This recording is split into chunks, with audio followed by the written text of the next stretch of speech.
Joining us from Bolts Magazine, Cameron Joseph, political reporter there, on what's going on in Ohio. What is going on in Ohio? There's going to be a vote. August is a great time to have an election, but there's going to be a statewide vote in, like, I guess it's 6 days. What's that vote going to be, Cameron? Yeah, so basically, I mean, the Republicans agree with you that August is not the most ideal time to have an election. They actually passed a law less than a year ago banning August elections and then reversed themselves when they decided they wanted this one. So let's step back a little bit. Basically, this is a vote about another vote. So obviously, there's been a lot of fighting over abortion rights in a lot of states. Ohio is one of those places that's a real hot spot. Republicans who control the state legislature are trying to ban it. That's been tied up in courts right now. But there's an attempt to get a referendum on the ballot in November that looks like it's probably going to be successful to make abortion a constitutional right in the state of Ohio. And Ohio is one of those states where changing the Constitution only requires a referendum of 50% plus one. So it's a relatively easy thing to pass. And Republicans aren't thrilled about that because it looks like poll after poll is showing that abortion rights has support in the high 50s in the state. So what are they doing? They've added a new referendum, constitutional amendment to change constitutional amendments to make it harder to pass them in the future. So basically they changed that 50% threshold to 60%.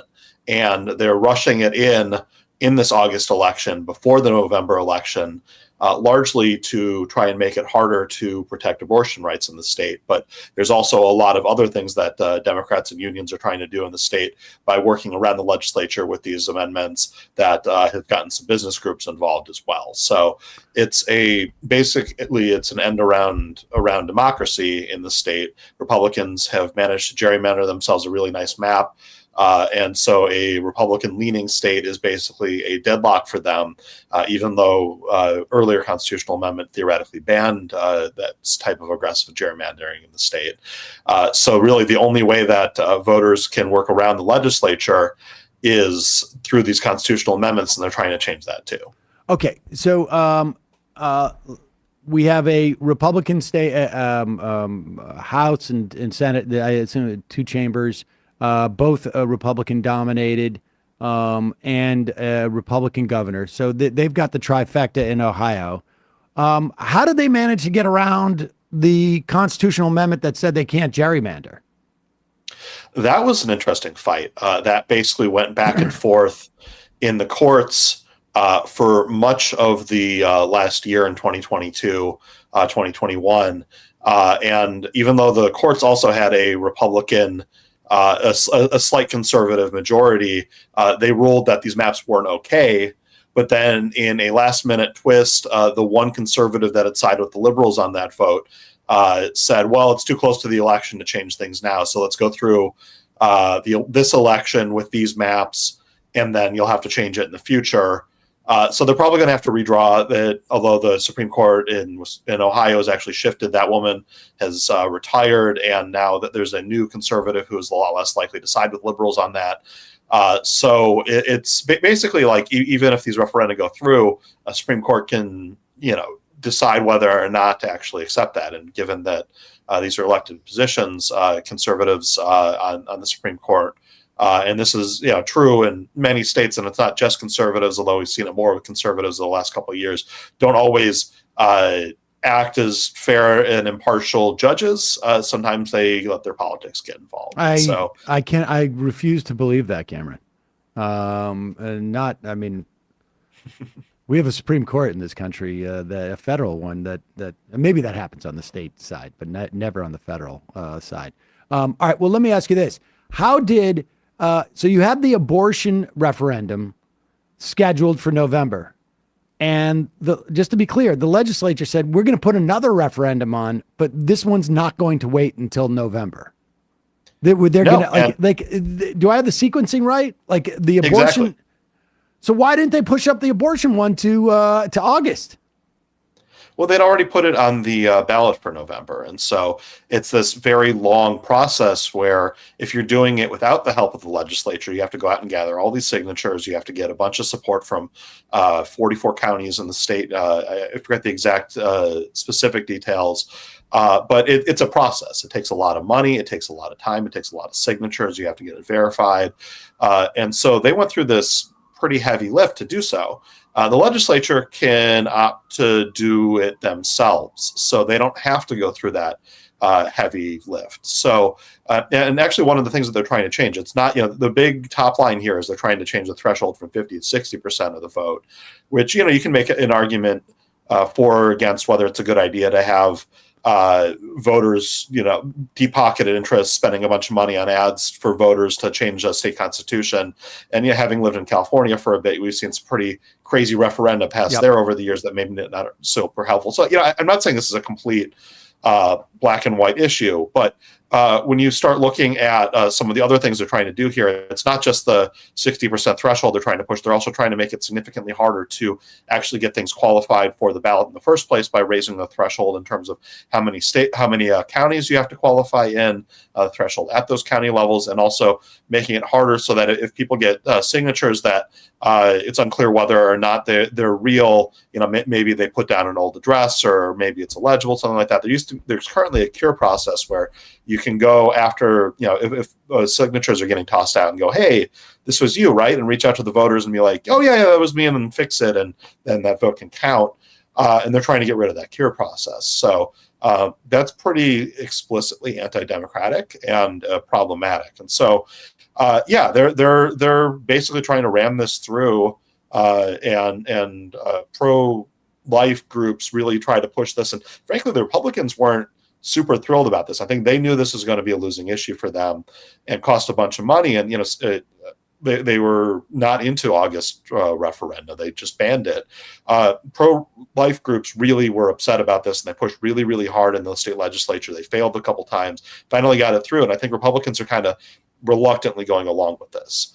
And we've seen some business groups get involved with it because another possible referenda is raising the minimum wage by constitutional amendment in the state that some groups like the Chamber of Commerce don't want to see too. So they're starting to spend money on this as well. But we've really seen pro-choice groups as well as civil liberty groups like the ACLU spend pretty heavily on this.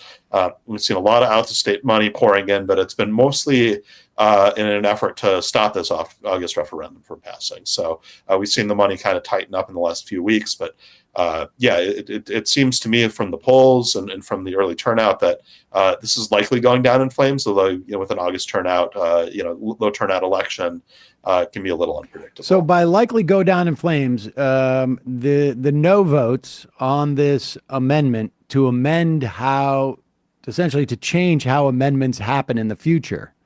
So this one's subject to 50%, but it's basically saying in the future we want it to be 60%. This is like a classic case of like, let's, get in and shut the door, pull up the ladder type of situation, because the Republicans at this point feel like they're going to control the state government, despite the way that voting may actually break down in the state, that they're going to control the state government.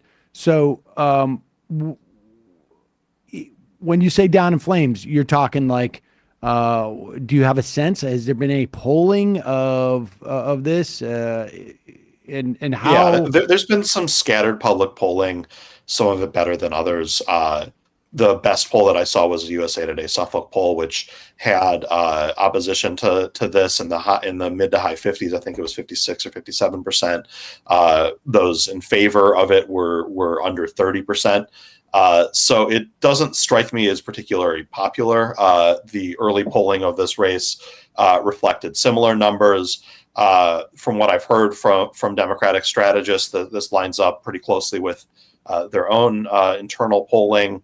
That they're pretty confident this is going to fail. I ran into Sherrod Brown, the Ohio Democratic senator, getting lunch the other day in the Senate cafeteria and asked him about it, and he said that he was pretty confident that, I don't remember exactly his phrase, but that this is going to lose, and the referendum was not going to pass. So Democrats seem not too concerned. Liberals seem not that concerned that this is going to pass at this point. But look, it's unpredictable, right? It's an August referendum. The reason people don't like doing these August referendums, besides the fact that it's incredibly expensive, is everyone's on vacation, right? Everybody's on vacation. Nobody's paying attention to stuff. You're getting ready, maybe like you're either wrapping up your summer or you're getting ready to send the kids back to school, and it's just a month of transition. And so it's very classically, a poor time to run election. If you want a big turnout, it really just depends on how energized one side or the other is for an August election. Let me ask you this. Why and I guess maybe the idea was you don't want to wait a year, but were Democrats contemplating having the referendum on abortion rights in 2024? I mean, this is certainly back in 2004, the Bush re-election campaign basically provided for, if I remember correctly, maybe 7 or 8, maybe it was 6 states around the country to have a state constitutional amendment against marriage equality at that time. They were running the playbook that they're running now in terms of transphobia. They were doing that at the time on marriage equality.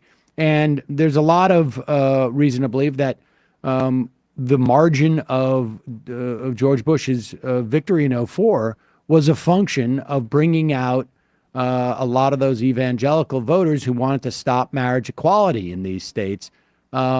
Was there ever a contemplation of doing that by the Democratic Party there, or was it just that the fear of a Republican-dominated House and Senate and governor was that people were going to lose their right to an abortion? Yeah, I think there was a real tension there, and some of the Democrats I've talked to, especially folks who are Sherrod Brown allies, were not thrilled that this was a 2023 vote as opposed to a 2024 vote. Some folks who want to see Sherrod Brown reelected in the state were hoping that this would be on the ballot with him and help turn out liberals and Democrats and young voters and women and help in 2024. And instead, it's going a year earlier. There's a big trade-off between folks whose top issue is making sure that abortion is legal and folks whose top issue is making sure the Democrats have the best chance of winning in the state. And so, we're seeing with this referendum that conservatives are trying to pull a fast one and make it so that this referendum can't go through. So there's definitely a reason for this urgency. Currently, the state ban on abortion, I can't remember what week, I think it was a 12 or a 16-week ban, don't quote me on that, is tied up in the courts. And so abortion is currently legal in Ohio, but it's unclear how long that will last. It's less than likely that tied up in courts is going to stay forever, and there's a good chance that abortion will be banned in Ohio if this referendum doesn't pass. And so we're talking about real people's lives, right? We're talking about folks who get pregnant who don't want to have a kid, and so delaying this a year for political reasons as opposed to the real life reasons of why folks want abortion to be legal, that there's a real argument why this should be in 2023. And so there were some tensions around that. But there was a clear prevalence of folks who were like, look, this is more important than just politics. Right. And I should say, it's not just politics. Sherrod Brown is certainly one of those senators who are, in danger of losing their seat. And there's really no reason to believe that if the Republicans on a federal level get control of the Senate, they have control of the House, and they get control of the presidency, that a federal ban may go into effect, and it might not really make a difference what the state constitution says in that instance. It's possible. I honestly think it's relatively unlikely that we would see a national ban passed. I think the Republicans are pretty happy having a filibuster in the Senate because it tends to work against Democrats a lot more than it works against them, although that may change. And there's no chance in hell that either side is ever going to have 60 votes for a major abortion measure in the Senate. But I'm not saying it's impossible. I just think the politics from your mouth unlikely. to God's ears, I can tell you that I had conversations 10 years ago saying that we would never see the Supreme Court overrule Roe v. Wade. So that one doesn't surprise me quite as much. Well, it surprised some. And look, I mean, I wouldn't bet on that, frankly, that they won't, on day one, if the Republicans have control of the Senate, that they won't get rid of the filibuster for certain things. But be that as it may, Wisconsin, what's going on with elections there? I mean, Wisconsin's one of those states where gerrymandering has been super extreme in terms of like the state house in particular. I think Democrats need to win something like 60% of the statewide vote to get to even 50-50 in the state house. What's going on with the election office there? Well, there's two different things you just brought up that I want to get into both of them if we got time. But the first, that those gerrymandered maps may not last that long because Wisconsin Supreme Court just flipped to a liberal majority for the first time in over 15 years. And the new Supreme Court justice has indicated she wants to strike down. She was just maps. sworn in today, we should say. She was sworn in, I believe yesterday or today. Sorry. She's on the court now, and lawsuits are coming to try and knock down those maps. So by the time we get to the next election in a little over a year, we might be looking at fair maps that Democrats have a chance of actually taking back the House and Senate for the first time in a decade. So that would be interesting. Looking at the story that I did for Bolts, there's a big fight right now over whether the nonpartisan administrator of the Wisconsin Election Commission gets to keep her job. And basically what has happened is Republicans have been unhappy about the way elections have been administered for years in the state. And this goes back to Scott Walker days where the what was then the Government Accountability Board that ran elections in the state and also did ethics, what was pushing an investigation of whether he had illegally coordinated with outside groups during his recall election in 2012. They were unhappy about that. They got rid of that board. They created these two new entities, one of which is the Wisconsin Election Commission, basically set it up with 3 Democrats and 3 Republicans to vote on anything, and anytime they deadlocked, basically nothing would happen. So they tried to set up a very weak board to run the elections, kind of similar to how the Federal Election Commission set up. And then they had a guy who'd been at the former board running it. They were unhappy with him. They pushed him out. And they put this woman in, Megan Wolf, who by all accounts, they were very happy with. She was there. The board itself the WAC put her in for a year. Was very heavily Republican Wisconsin State Senate eventually confirmed her to a full 4-year term a year later. And by all accounts, she was very popular, very well liked by Democrats, Republicans, liberals, conservatives, really well liked by local election clerks who are the ones who are actually dealing with her in her office day in and day out. And had a real reputation for doing what the board of, the folks who actually have political opinions tell her to do, but communicating well and running things in a very nonpartisan, fair fashion. And now, after the 2020 elections, there was a ton of screaming in Wisconsin about rigged elections, and this is set up against Trump. And there were a couple of things that the commissioners did that were not popular, including allowing drop boxes and some changes around nursing home voting, where they encouraged absentee ballots, where Republicans were screaming that this was evidence of fraud. But they blamed Megan Wolf, who actually didn't have any say in those actual decisions. She was just carrying out what her bosses were telling her to do. And then they're trying to push her out. And so the way that works in Wisconsin is you get the commission votes for another term for this person, this position, and then it goes to be ratified by the state Senate. And even if the commission approves it, the Republican state Senate might not. And so the Republicans in the state Senate, which have a supermajority, were indicating they were not going to give her another term. And so the Democrats pulled kind of a fast one on the board.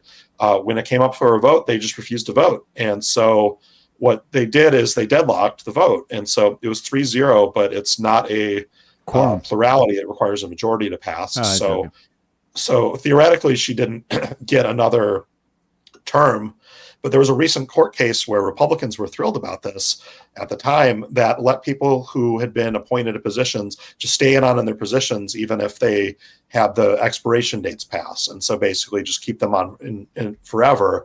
Republicans had fought for this because they wanted some of Scott Walker's old appointees to be able to stay on, and Democratic Governor Tony Evers to not be able to replace them. And now the shoe's on the other foot, and they're howling about this undemocratic process that they themselves were the ones to fight for. So this is heading to court. We have no idea what the new Supreme Court is going to do. It's unclear what the new liberal justice will do. The liberals had all voted against this, their opinions were against this ruling. The conservatives were all for. It'll be interesting to see, now the shoe's on the other foot politically, whether everyone actually holds the ideal, the legal reasoning they had, or whether they flip ideologically. It's very uncertain. But basically, the TLDR is Megan Wolf and everyone around her has no idea whether she's going to have this job going and forward. And it throws the whole office into disarray. Yeah, it's chaos, and people who have been facing these conspiracy theories for years are really getting sick of it. I know that one senior official in the office under her is already leaving. The IT director of the office has decided to leave, and I've heard that's because they're largely just fed up with the situation. Right. And if Megan Wolf gets pushed out, it's unclear who they're going to be able to find to replace her, who's a competent official that everybody can trust. And if she stays, now she's become polarized and politicized. And if Donald Trump is the nominee and loses a close election in Wisconsin next time, I'm sure that the Republicans will be screaming about it then too. Cameron Joseph, Bolts Magazine, thanks so much for your time today. Really interesting stuff, and really well reported. Really appreciate it. Thanks, man.